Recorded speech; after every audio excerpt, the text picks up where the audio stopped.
প্রসাব করার পরে আপনার প্রসাবের পানিগুলো যদি ফেনা হয়ে যায় সাবানের গ্যাজার মতো, ডিমের কুসুমের মতো, তাহলে বুঝে নেবেন যে আপনি কিডনি রোগে আক্রান্ত হয়েছেন। খুবই গুরুত্বপূর্ণ একটা বিষয়, কেউ অবহেলা করতে যাবেন না। কারণ কিডনির কাজ হচ্ছে কি, আপনার রক্ত এবং ময়লা আবর্জনা এবং শরীরের পানি থেকে এটা প্রসাবে পরিণত করা। কিন্তু যখন আপনার কিডনিটা মানে একটা ছাঁকনি, এই ছাঁকনি যখন ছিদ্র থাকবে ওখান থেকে অ্যালমোবিন বের হবে। অ্যালমোবিন বুঝেন, এটা প্রোটিন।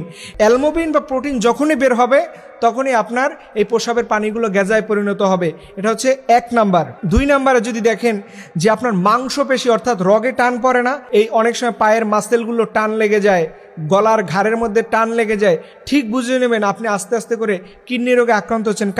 কারণ কিডনির একটা গুরুত্বপূর্ণ কাজ হচ্ছে ইলেকট্রোলাইট ঠিক রাখা, অর্থাৎ ক্যালসিয়াম ফসফরাস এটার মাত্রাকে ঠিক রাখে। যখন এইটার মাত্রার মধ্যে কোনো ঝামেলা সৃষ্টি হয় তখনই আপনার রগে টান পড়া শুরু হয়ে যায়। অনেক সময় দেখা যায় ঠান্ডার কারণে হতে পারে, টাইলসের মধ্যে অনেকক্ষণ সময় শুয়ে থাকলে দেখবেন হঠাৎ করে আপনার পায়ের মধ্যে রগে টান পড়তে পারে। তবে এটা যদি নিয়মিত হয় তখনই বুঝে নেবেন যে আপনার কিডনিটা আস্তে আস্তে করে ড্যামেজ হচ্ছে।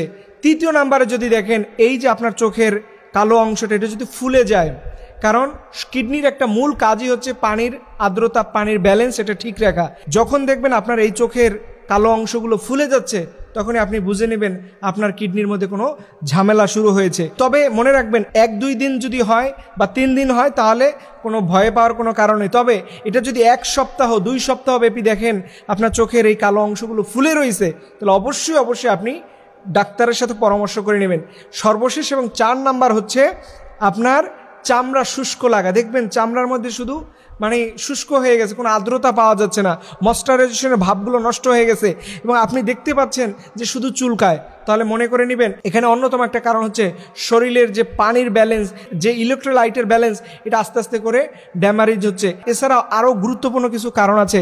তবে এই যে কিডনি, এটা কিন্তু আল্লাহ রাব্বুল আলামিন, পৃথিবীতে কোনো মানুষ আসার সাথে সাথেই তার কিডনিটা নষ্ট হয় না। আল্লাহ পাক এখানে অত্যন্ত সুন্দর করে বলছে, ওয়ালা তুলকু বিআইদিকুম ইলাত তাহলুকা। খবরদার মানুষ, তুমি তোমার নিজের অঙ্গটাকে শেষ করে দিও না, নিজের বডির যন্ত্রপাতিগুলোকে তুমি নষ্ট করে দিও না।